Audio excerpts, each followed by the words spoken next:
മാന്യപ്രേക്ഷകർക്ക് നമസ്കാരം. എങ്ങോട്ട് തിരിഞ്ഞാലും ശോഭ ശോഭ ശോഭ. ഈ കഴിഞ്ഞ കുറച്ച് ആഴ്ചകളായിട്ട് ഇപ്പൊ ശോഭാ സുരേന്ദ്രനുമായി ബന്ധപ്പെട്ട് മാത്രമാണ് ചർച്ച. നമുക്കറിയാം, കഴിഞ്ഞ ബൈ ഇലക്ഷൻ സമയത്ത് രാഹുൽ മാങ്കൂട്ടത്തിലും കൃഷ്ണകുമാറും തമ്മിലുള്ള മത്സരത്തിലും കൃഷ്ണകുമാറിനെതിരെ എന്തൊക്കെ കേസ്, എന്തൊക്കെ പുകില് കൊണ്ടുവന്ന് ഒടുവിൽ രാഹുൽ മാങ്കൂട്ടത്തിലെ വിജയിപ്പിച്ച്, എന്നിട്ട് രാഹുൽ മാങ്കൂട്ടത്തിൽ എന്ത് തേങ്ങയാണ് പാലക്കാടിന് വേണ്ടി ചെയ്തത് എന്നും പാലക്കാടിനെ എത്ര അപമാനിച്ചു എന്നുള്ളതൊക്കെ തന്നെ മലയാളികൾ തിരിച്ചറിഞ്ഞ് ഇപ്പൊ ശോഭയെ വേട്ടയാടിക്കൊണ്ടിരിക്കുക. ഇപ്പൊ ഒരു ഫോൺ കോൾ രംഗത്തെത്തിയിട്ടുണ്ട്. ഈ ഫോൺ റെക്കോർഡൊക്കെ ഞാൻ ആദ്യം തന്നെ അതൊന്ന് ഇവിടെ കൊടുക്കാം. നിങ്ങൾ അതൊന്ന് കേട്ടു. ചെറിയൊരു ഭാഗമാണ്, വളരെ ശ്രദ്ധയോടുകൂടി കേൾക്കണം കേട്ടോ ഓരോ ആളുകളും. അതായത് അതിലെ ഓരോ പോയിന്റും. ഈ കേസ് മുഴുവൻ നീ ഒറ്റ വരുത്തിയ, കാരണം നീയാണ് ഫേസ്ബുക്കിൽ പോസ്റ്റ് ഇട്ടത്, നീയാണ് അവളെ ഇവിടെ വിട്ടിട്ടുള്ളത്. കാറിലല്ലേ അവള് വന്നത്? എവിടെ? എന്റെ ശോഭ, നിന്നെ ഞാൻ കോടതി കേട്ടിട്ടില്ലെങ്കിൽ ഈ ആവശ്യമില്ലാത്ത കാര്യം ഒന്നും പറയണ്ട ശോഭേ. ഈ ശോഭ എന്നെ എന്തെങ്കിലും കാര്യം ഉണ്ടെങ്കിൽ ശോഭ എന്നെ വിളിച്ച് ഇത്ര കോപത്തോടു കൂടി ചോദിക്കുന്നത് എന്തുകൊണ്ടാ? ശോഭയ്ക്ക് സങ്കടവും ദേഷ്യവും വന്നതുകൊണ്ടാ. നോർത്ത് ജില്ലാ വൈസ് പ്രസിഡന്റ് ശോഭാ സുരേന്ദ്രനെ കുറിച്ച് പരസ്യമായിട്ട് പോസ്റ്റ് ഇടേണ്ട കാര്യം? ശോഭാ സുരേന്ദ്രനാണ് ഈ പൂന്തുറ ശ്രീകുമാർ മുഖാന്തരം നല്ല വൃത്തിയായിട്ട് പ്രവർത്തിച്ചുകൊണ്ടിരിക്കുന്ന എന്നെ പുറത്തോട്ട് വരാത്ത രീതിയിൽ ഒതുക്കിയത്. നിങ്ങൾ കേട്ടില്ലേ? ബിന്ദു എന്ന് പറയുന്ന ഒരു വ്യക്തിയാണ്, മുൻ BJP നേതാവാണ്. ഇവരാണ് ഈ ഫോൺ കോള് പുറത്തു വിട്ടിട്ടുള്ളത്, റെക്കോർഡ്. ശോഭാ സുരേന്ദ്രൻ ഇവരെ വിളിച്ചു എന്നുള്ളതൊക്കെ യഥാർത്ഥത്തിൽ ഈ ഫോൺ കോളൊക്കെ പുറത്തു വന്ന സമയത്ത് BJP-ക്കാരായിട്ടുള്ള ആളുകളോ ഇങ്ങനെ ഒരു കോള് വേണ്ടായിരുന്നു എന്നൊക്കെ ചിന്തിക്കുന്നുണ്ടാവും. ഇങ്ങനെ ഒരു കോളിന്റെ ആവശ്യമില്ലായിരുന്നോ എന്നൊക്കെ ഒന്ന് ചിന്തിച്ചു പോകാൻ സാധ്യതയുണ്ട്. പക്ഷേ ഈ കോള് പുറത്ത് വന്നതാണ് യഥാർത്ഥത്തിൽ കേരളത്തിന്റെ പൊതുജനം ആഗ്രഹിക്കുന്നത്. കാരണം മറ്റൊന്നല്ല, ഈ കോള് പുറത്തു വന്നതോട് കൂടിയിട്ട് വലിയൊരു കള്ളത്തരം പൊളിഞ്ഞില്ലേ. ഓരോ ആളുകളും ഒന്ന് ചിന്തിച്ചു നോക്കൂ. ശോഭാ സുരേന്ദ്രന്റെ ഒപ്പമുള്ള ആള് പണം കൊടുത്തോ എന്ന് പറഞ്ഞ് യജ്ജാതി വേട്ടയാടലുകളായിരുന്നു ശോഭാ സുരേന്ദ്രനെതിരെ നടന്നിട്ടുണ്ടായിരുന്നത്. ആ വിഷയത്തിൽ ശോഭാ സുരേന്ദ്രന് ഒരു പങ്കുമില്ല എന്നുള്ളതിന്റെ ഏറ്റവും വലിയ തെളിവല്ലേ? ശോഭാ സുരേന്ദ്രൻ ഒരാളെ വിളിക്കുന്നു, മുൻ BJP നേതാവായിട്ടുള്ള ബിന്ദുവിനെ വിളിക്കുന്നു. ബിന്ദു അത് റെക്കോർഡ് ചെയ്യുന്നു. അതായത് കാത്തിരുന്ന ഒരു കോളായിരുന്നു ഈ പറയുന്ന ബിന്ദു എന്ന് പറയുന്നത്. ഓരോ ആളുകളും തിരിച്ചറിയണം. അതായത് വാട്സാപ്പിലാണ് ശോഭാ സുരേന്ദ്രൻ കോൾ ചെയ്ത്. നിങ്ങളൊക്കെ തന്നെ ചിന്തിച്ചു, വാട്സാപ്പ് കോൾ ചെയ്താൽ റെക്കോർഡ് ചെയ്യാൻ സാധിക്കുമോ? അപ്പൊ എത്രത്തോളം കഷ്ടപ്പെട്ട് മറ്റൊരു ഫോൺ എടുത്തിട്ട് വേണം ഇത് റെക്കോർഡ് ചെയ്യാൻ. എന്നാലും എത്ര ക്ലാരിറ്റി ഉണ്ടാവും. പക്ഷെ ഇത് വലിയ രീതിയിൽ പ്ലാനാണ്. വളരെ ക്ലാരിറ്റിയോട് കൂടിയിട്ട് ഇത് റെക്കോർഡ് ചെയ്യപ്പെട്ടിരിക്കുന്നു. ഇത് മലയാളികൾ ഒന്നടങ്കം തിരിച്ചറിയേണ്ടതാ. ശോഭാ സുരേന്ദ്രനെ ടാർഗറ്റ് ചെയ്തിട്ടുള്ള ഒരു വ്യക്തി തന്നെയാണ് ഈ പറയുന്ന കോള് റെക്കോർഡൊക്കെ പുറത്തു വിട്ടിട്ടുള്ള ആള്. അവര് പറയുന്നു അവരെ ഇന്ന സ്ഥലങ്ങളിലൊന്നും പ്രവർത്തിക്കാൻ സമ്മതിക്കില്ല. തെറ്റിദ്ധാരണയുടെ പുറത്താണ്. ഒരു കൃത്യമായിട്ട് ശോഭാ സുരേന്ദ്രൻ ചോദിക്കുന്നുണ്ട്, ആരാണ് ഇതൊക്കെ പറഞ്ഞത് എന്ന്. ഓരോ ആളുകളും തിരിച്ചറിയാ. ശോഭാ സുരേന്ദ്രൻ തന്നെ തിരഞ്ഞോണ്ടിരിക്കുക. തനിക്കെതിരെ പണം കൊടുത്തു എന്ന് പറയുന്ന ആ സ്ത്രീയെ ഉൾപ്പെടെ അവിടേക്ക് എത്തിച്ചത് ആരാണ്? എങ്ങനെയാണ് ഇത്തരത്തിലൊരു തിരക്കഥ തയ്യാറായത്? അതിന്റെ പിന്നിൽ ആരാണ്? അത് ശോഭാ സുരേന്ദ്രൻ തിരഞ്ഞോണ്ടിരിക്കുന്നു എന്നതിന്റെ ഏറ്റവും വലിയ തെളിവാ ഈ ബിന്ദുവിനെ ഫോൺ ചെയ്തത്. ഈ അങ്ങനെയാണല്ലോ പല നാൾ കള്ളൻ ഒരു നാൾ പിടിയിലെന്നൊക്കെ പറയുന്നത് പോലെ ഏത് രീതിയിൽ കട്ടാലും സത്യത്തിന്റെ ഭാഗമായിട്ട് അതിലൊരു തെളിവ് ബാക്കി വെക്കും എന്ന് പറഞ്ഞതുപോലെ കേരളത്തിന് വീട് കെട്ടിയിട്ടുള്ളൊരു റെക്കോർഡാണ്.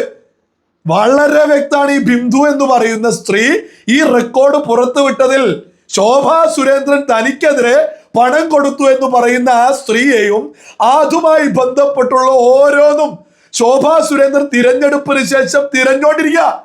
അതിന്റെ ഭാഗമായിട്ട് നിങ്ങളൊക്കെ തന്നെ ഒന്ന് ചിന്തിച്ചു, എത്ര തവണയായിട്ട് ശോഭാ സുരേന്ദ്രൻ തിരഞ്ഞെടുപ്പിൽ മത്സരിക്കുക. പാലക്കാട് ജനത ഇവരെ ഹൃദയത്തിലേറ്റിക്കഴിഞ്ഞതാ. അപ്പൊ വലിയ രീതിയിൽ വിജയം ഉറപ്പിച്ചിട്ടാണ് ശോഭാ സുരേന്ദ്രൻ അവിടെ പ്രചരണം നടത്തിക്കൊണ്ടിരിക്കുന്നത്. അതായത് ആ സമയത്ത് ഒരു വിവാദം അങ്ങ് ഉണ്ടാക്കിയിട്ട് ശോഭ പണം കൊടുത്തോ എന്നൊരു പ്രചരണം വരുമ്പോ എത്ര വേദന ഉണ്ടാവും. അത് ഏത് സ്ഥാനാർത്ഥിയാണെങ്കിലും അവര് വിജയിക്കാൻ നിൽക്കുന്ന സമയത്ത് ഒരു തട്ടിപ്പ് തിരക്കഥയുമായിട്ട് ആരെങ്കിലും രംഗത്ത് വന്നാൽ എത്ര വേദന ഉണ്ടാവും. അത് വോട്ടെടുപ്പിന് ശേഷം ശോഭാ സുരേന്ദ്രൻ തെരഞ്ഞോണ്ടിരിക്കുക ആരാണ് ഇതിന്റെ പിന്നിൽ. ഇത് മാത്രല്ല, ഇവര് BJP നേതൃത്വത്തെ കുറിച്ച് മുൻ BJP നേതാവ് എന്താ പറയുന്നത് എന്ന് കൂടി ഒന്ന് കേട്ടു നോക്കൂ. എഴുതി തയ്യാറാക്കിയ പരാതി രാജീവ് ചന്ദ്രശേഖർജിക്കും നാഷണൽ ലീഡറായ ഇപ്പോൾ വന്ന നിതിൻ ജിക്കും ഒക്കെ ഞാൻ പരാതി എഴുതി തയ്യാറാക്കി അയച്ചിട്ട് മെയിൽ അയച്ചു കൊടുത്തിട്ടുണ്ട്. ശോഭയുടെ ഈ ധാർഷ്ട്യത്തിന് മുന്നിൽ ഈ BJP നേതൃത്വത്തിന് ഒന്നും ചെയ്യാൻ കഴിയില്ലെന്നാണ് ഞാൻ മനസ്സിലാക്കിയിരിക്കുന്നത്. പാലക്കാട് കൊണ്ടുപോയി പൈസ കൊടുത്തത് എൻ്റെ ഇടപെടലിലാണെന്ന് പറഞ്ഞത് തെളിയിക്കാൻ ശോഭയ്ക്ക് ബാധ്യതയുണ്ട്. നിങ്ങൾ കേട്ടില്ലേ? ഇത് കേട്ടാൽ തന്നെ വളരെ ലളിതമായിട്ട് മനസ്സിലാക്കാൻ സാധിക്കൂലേ? ഇത് നട്ടാൽ മുളയ്ക്കാത്ത പച്ചക്കള്ളലേ പറയുന്നത്. BJP നേതൃത്വത്തിന് പോലും ശോഭാ സുരേന്ദ്രനെ നിയന്ത്രിക്കാൻ സാധിക്കുന്നില്ല, ധാർഷ്ട്യത്തിന്റെ മുന്നിൽ നടക്കുന്നില്ല എന്നൊക്കെ പറഞ്ഞാൽ ആർക്കെങ്കിലും BJP നേതൃത്വം അല്ലെ സീറ്റ് കൊടുക്കുന്നത് പോലും. എന്നിട്ട് അവർക്കൊന്നും ശോഭാ സുരേന്ദ്രനെ നിയന്ത്രിക്കാൻ ഇത് കള്ളം ചെയ്ത ആളുകള് പറയുന്നതിൽ ഓരോന്നും വിട്ടുപോകും. അതാ BJP നേതൃത്വത്തിനെതിരെയാ മുൻ BJP നേതാവ് പറയുന്നത്.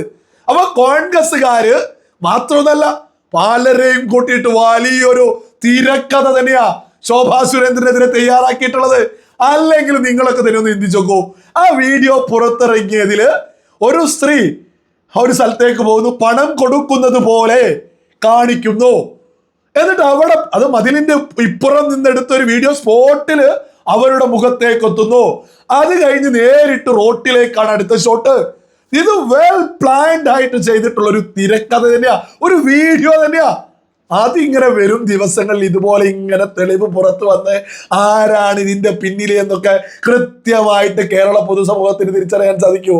പിന്നെ പറഞ്ഞല്ലോ ഞാനാണ് ഇതിന്റെ പിന്നില് പണം കൊടുത്തു എന്നൊക്കെ പറഞ്ഞ് യഥാർത്ഥത്തിൽ ആ വീഡിയോയില് ശോഭാ സുരേന്ദ്രൻ പണം കൊടുത്തോ എന്ന് പറയുന്നവർക്ക് ഇതുവരെ പണം കൊടുത്ത് തെളിയിക്കാൻ പറ്റിയിട്ടില്ല. പിന്നല്ല അത് തിരക്കഥ ഉണ്ടാക്കിയ ആളുകളേക്കാ. ഇത് ഈ സ്ത്രീയൊക്കെ വലിയ രീതിയിൽ ശോഭാ സുരേന്ദ്രനെതിരെ പറയുന്നു. അത് തെളിവുകൾ ശേഖരിക്കാൻ വാട്സാപ്പ് കോള് പോലും റെക്കോർഡ് ചെയ്തിട്ടുണ്ടെങ്കിൽ ഇതിന്റെയൊക്കെ പിന്നിൽ എത്രത്തോളം മെനഞ്ഞിട്ടുണ്ടാവും, എത്രത്തോളം ഇതിനു വേണ്ടിയിട്ട് കാര്യങ്ങൾ ചെയ്തിട്ടുണ്ടാവും. ഈ കോൺഗ്രസ്സുകാർ മാത്രല്ല, കോൺഗ്രസിനൊപ്പം ശോഭാവിരുദ്ധരായിട്ടുള്ള ആളുകളും കൂടി കൂടിയിട്ട് ഒരു വലിയ പദ്ധതിയായിരുന്നു ആ പണം കൊടുക്കൽ ഏർപ്പാടൊക്കെ. ഒരു കാര്യം വളരെ വ്യക്തമാണ്, ശോഭാ സുരേന്ദ്രൻ ആ പണം കൊടുത്തു എന്ന വിഷയത്തിൽ ഒരു ബന്ധവുമില്ല. ആ വീഡിയോയിൽ ഒരു സ്ഥലത്തും ശോഭാ സുരേന്ദ്രനെ ഒരാൾക്കും കാണാനും സാധിക്കൂല. മലയാളികൾ ഒന്നടങ്കം തിരിച്ചറിഞ്ഞിരിക്കുന്നു. ഈ ഫോൺ കോൾ പുറത്തു വന്നതോട് കൂടിയിട്ട് ഇതിന്റെ പിന്നിൽ കോൺഗ്രസ് മാത്രല്ല പല ആളുകളും കൂടിയിട്ടാണ് ഇത് ചെയ്തിട്ടുള്ളത്. ഇത് കോൺഗ്രസ് ഒക്കെ വെൽ പ്ലാൻഡ് ആയിട്ട് ചെയ്തിട്ടുള്ളതാണ്. പക്ഷെ പാളിപ്പോയി. ആ വീഡിയോ കണ്ടാൽ 1, 2, 3, 4 എന്ന് പറയുന്നത് പോലെ കട്ടിങ് ഇങ്ങനെ വ്യക്തമായിട്ട് കാണാനും സാധിക്കും. ഏതായാലും ഈ റെക്കോർഡിലൊക്കെ ശോഭാ സുരേന്ദ്രൻ വളരെ വലിയ രീതിയിൽ അവർക്കെതിരെ സംസാരിക്കുന്നൊക്കെയുണ്ട്. ഇതിലൊരു യാഥാർത്ഥ്യമുണ്ട്. നമ്മൾ ഒരിക്കലും ഭീഷണികളെ ഒന്നും ഒരു രീതിയിലും അംഗീകരിക്കുന്നൊന്നുമില്ല. പക്ഷെ ഒരു യാഥാർത്ഥ്യമുണ്ട്. താൻ വിജയിച്ചോണ്ടിരിക്കുന്ന ഒരു മണ്ഡലത്തിൽ തനിക്കെതിരെ താൻ ഒരിക്കലും പ്രതീക്ഷിക്കാത്ത ഒരു ആരോപണം വരുത്തിയവർക്കെതിരെ ആർക്കാലും ദേഷ്യമുണ്ടാകും. അവർ കോടതി കയറ്റുമെന്നാണ് കൃത്യമായിട്ട് ശോഭാ സുരേന്ദ്രൻ പറഞ്ഞിട്ടുമുള്ളത്. ഒരു കാര്യം ഉറപ്പാണ്, ഈ പറയുന്ന പാലക്കാട് ശോഭാ സുരേന്ദ്രനെ വലിയ രീതിയിൽ വളഞ്ഞിട്ട് ആക്രമിച്ചു എന്നുള്ളതൊരു യാഥാർത്ഥ്യമാണ്. കോൺഗ്രസ്സുകാരുടെ തിരക്കഥയാണ് ഈ ബിന്ദുവിലൂടെയൊക്കെ ഇപ്പോ പുറത്തു വന്നത് എന്നുള്ളതിലും ഒരു തർക്കവും ആർക്കും വേണ്ട.